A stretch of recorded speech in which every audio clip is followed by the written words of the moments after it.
Sana all!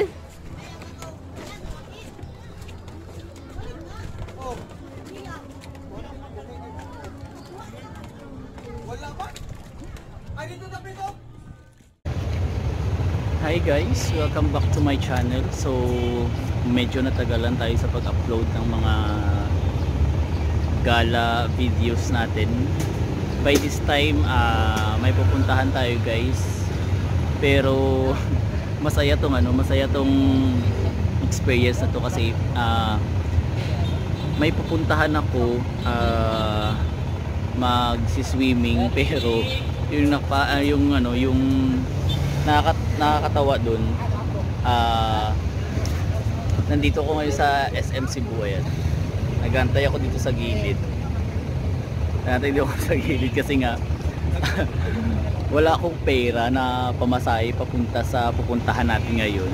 So nagaantay ako sa isang katrabaho ko, si Liz, para manghiram ng pera sa kanya para may pamasahe ako. Kasi nga sa pagmamadali ko, nadala ko yung dapat dalhin, pero yung wallet ko naiwan ko sa bahay. Yung coin purse ko lang nadala ko. So yung laman ng coin purse ko enough lang jeep tsaka van papunta sa pupuntahan ko. Pero pagdating ko sa pupuntahan ko sa van, going to syempre magbabangka pa ako papunta dun sa pupuntahan ko. Yun yung critical. Hindi ko alam kung enough pa ba yung pera ko, kaya kailangan ko ng backup para makapunta ako dun sa area na yun. So ngayong araw inaantay ko si Liz dito sa sa SM Cebu, dito sa entrance, kasi dito din siya dadaan eh. Ayan, inaantay ko siya ngayon para makahiram ako ng pera. So ayan guys, samahan niyo ako sa adventure na to. Tara. So ayun na nga guys, no? Andito na yung makaka-survive sa lakad ko. Si Liz. Siya yung makaka-survive sa akin sa pamasahe ko. So ayan, antay-antay. Super antay ng hindi naman katagalan, parang okay lang. Nakakatawa yung experience na to guys. Kaya tara, samahan niyo ako.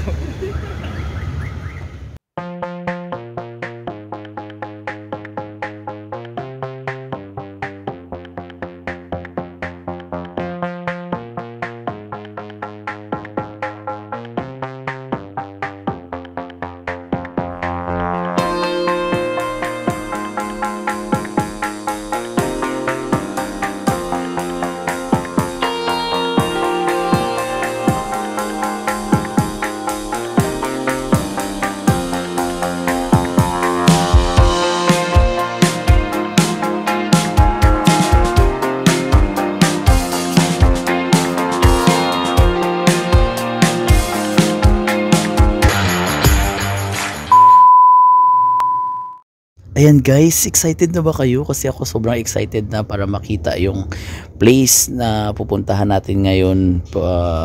So andito ako ngayon sa loob ng van papunta sa destination natin, which is sa Bora Bora, Cordova, Cebu. So nag-aantay lang kami ng ibang pasahero para mapuno ang van at makaalis na tayo. Kaya tuloy-tuloy yung panonood guys ha.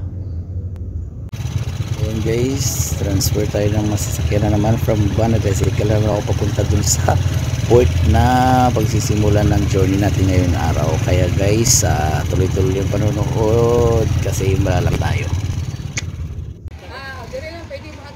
So andito na ako sa port ng Bantayan guys. We need to pay muna ng sa dito.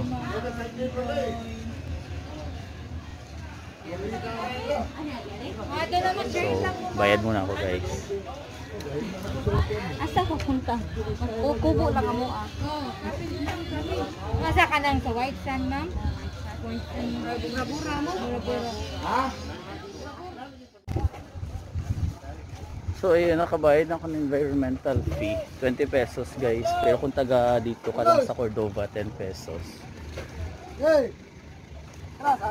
So ngayon, naglalakad ako papunta dun sa bangka para ihatid ako dun sa floating cottage na nalintahan. By the way guys, Cordova pala tayo.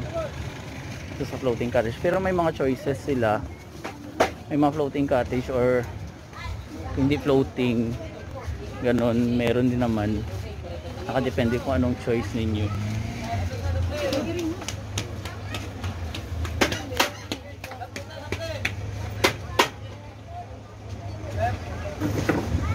Continue tayo sa paglalakad.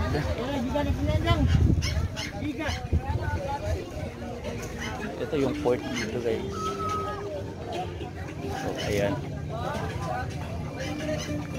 Malapit lang din naman. Ang question dito, hindi ko alam kung anong number ng cottage sila, hindi pa ako nila nire-replyan. So dito yung registration ay yung pila ng sasakyan natin.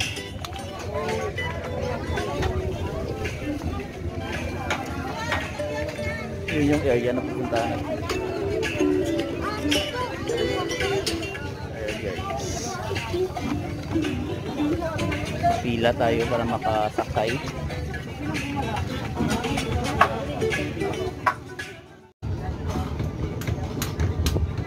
Ayan guys, ayan yung mga bangka na sasakyan natin papunta dun sa area na yun. Ayan. So pwede ka makipag-join na sa kanila, yung pamasahe daw 20 pesos papunta dun. Kung gusto mo, may option ka, pwede kang lumangoy papunta dun kasi malapit lang din naman, tsaka mababaw lang din, kayang kaya. Pero kung hindi ka marunong lumangoy, wag na. Antay lang tayo ng ano kasi mag-joiner lang ako para at least makatipid tayo guys.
Tapos na silang kumain guys pagdating ko dito. Ito na yung kinainan nila. So ako na lang muna yung kakain mag-isa. Pero sa Sir Jerry kakain pa yan. So ayan. Tara, kakain tayo guys. Pati! Medyo kayo.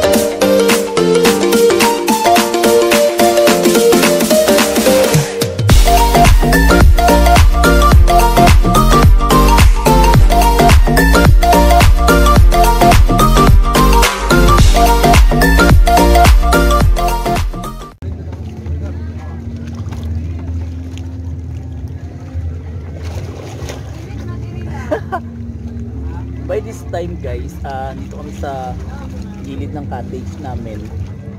Ang ganda ng dagat. Si Madam, naghanap sila ng gantong shell. Wala na lang hindi ha.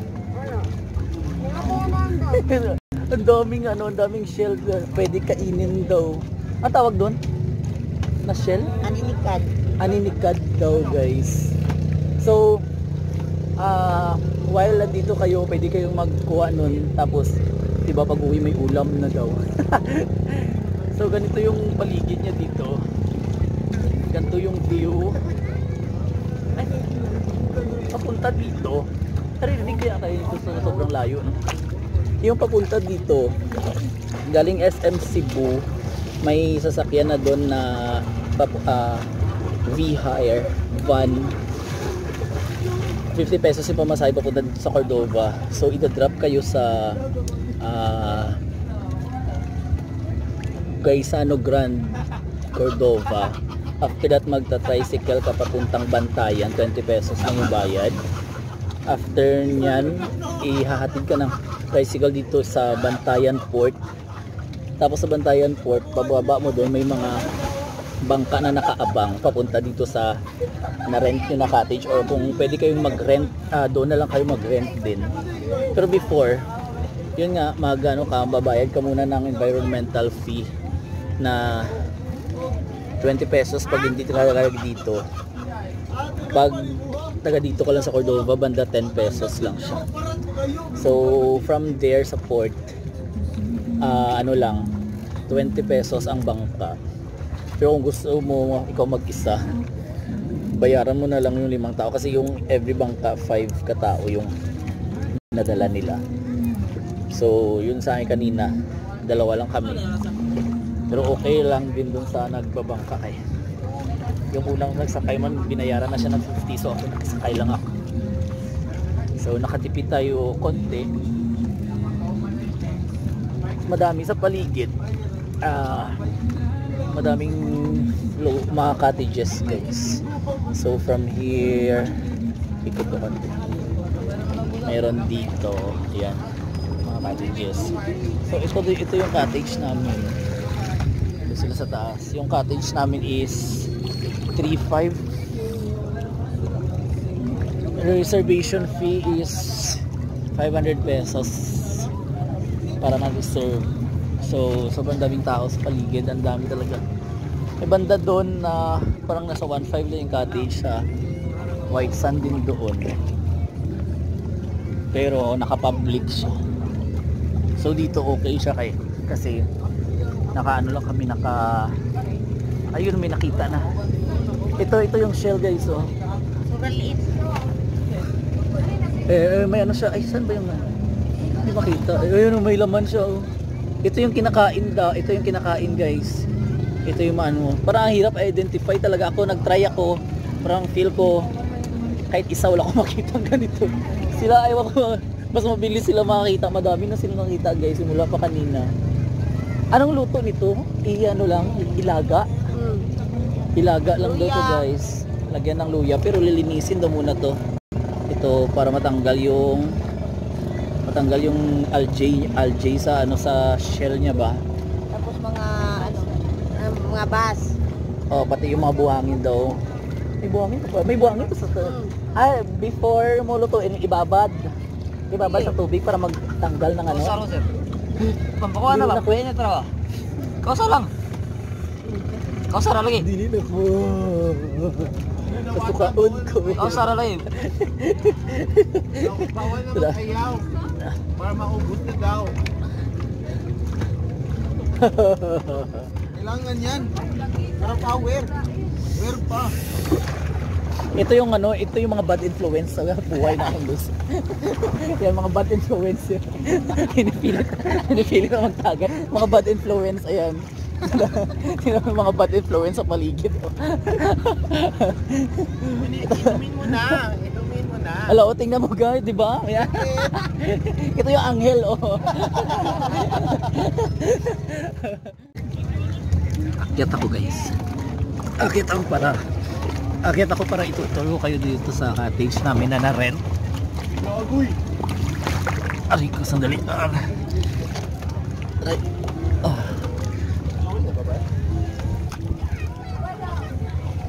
Ayan. Dito may pool. yung pool. Yung pool.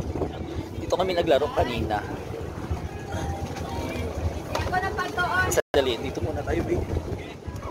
Sa paligid.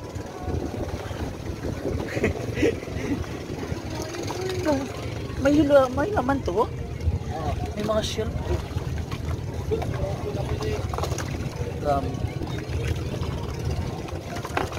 Mas tugnaw din sa taas. Manginig-inig. Mas okay. Ito yung celebrant. So magtutour na tayo flight. Mabilis ang tour sa bahay ni Kuya.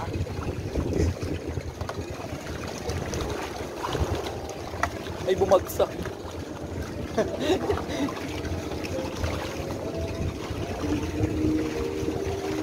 Amang pa music lang.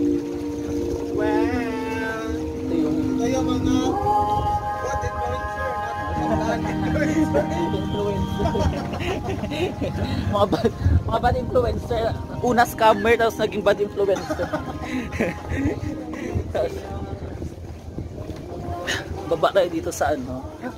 May isda. Nasaan yung isda kanina dito? Pool nila dito. Ayan, dito yan nasa gitna ng cottage. Ganito siya. Ayan. Lumoy-lamoy dito. May net siya, guys. May net siya dito para pag hindi mo ano yung kapakatayo dun sa tubig, gano'n na siya. So ayan, ligo ka lang dito. Kung gusto mo yung ayaw mong umitim, pili ka dito sa area na to, pero mas ma-enjoy mo talaga pag nasa labas ka ng cottage kasi tawag dito, sarap sa katawan yung init din na dala ng sun. Ayan. Ano nga to? Until ano lang dito 4 no? Until 4:30 lang yung ano, yung dito sa mga floating cottages. Wala silang offer ng overnight. Doon lang daw sa ano, sa may White Sand banda may offer ng mga overnight kasi may guard doon. Dito walang magbabantay.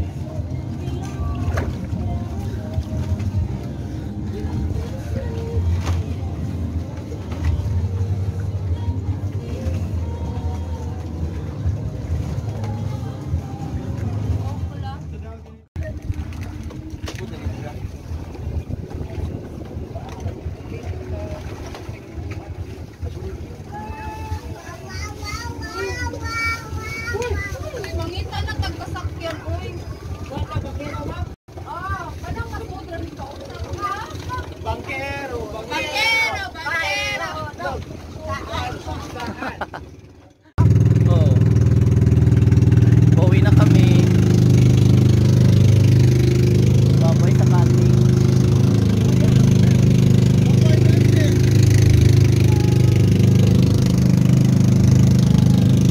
So pauwi na kami, guys. Apat-apat dito sa bangka. Ay, parang sila. Akala ko sila yung iba.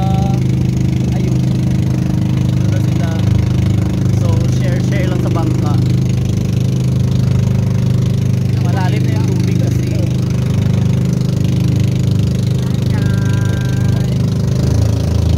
naalala ko yung medallion natin. Lagi? Ang daming cottages. Ayan yung mga cottages.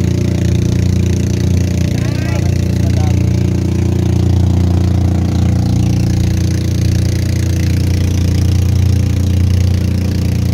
So ayan. Busog ka dito. Uy! Hindi mo hulog eh. Busog ka dito. Busog ka dito. Pasak. Wait. Pasak ni Sir Jerry. Wait. Malaki ka kasi. Kusog ka Ayan dito. na lang, jacket na lang. Kusog ka ba dito ba? Tip, asan mo? Oo, Saan ka? Para hindi masyadong ano. Ayan. Ayan. Lubos ako. Uy! Ba't habat, diba?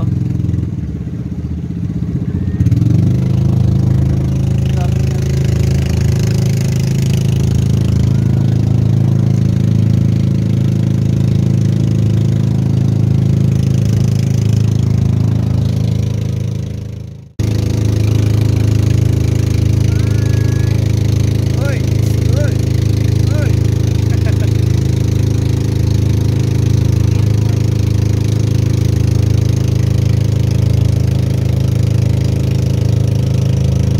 Naglalakad na sila oh. Pwede lagi maglakad lang. Ay, hindi na tayo makano dyan sir. Wala na dahil sandbar no. Ay, hindi na makita.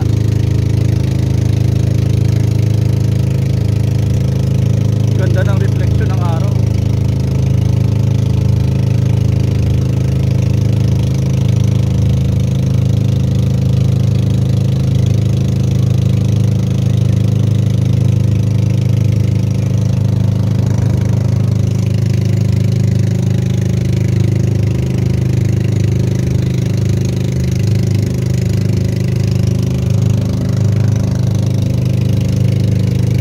Ay, akala, wow. Sarap na buhay nila dito. Hello po.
So ayun guys, yun yung adventure natin today. So dito na kami sa SM Cebu at uuwi na kami sa aming mga tahanan. So naway nag-enjoy kayo guys sa adventure natin ngayong araw na to. Kung hindi ka pa nakapag-subscribe sa channel ko, don't forget to subscribe and hit the notification bell para updated ka sa next video na gagawin ko. So guys, hanggang sa muli. Paalam.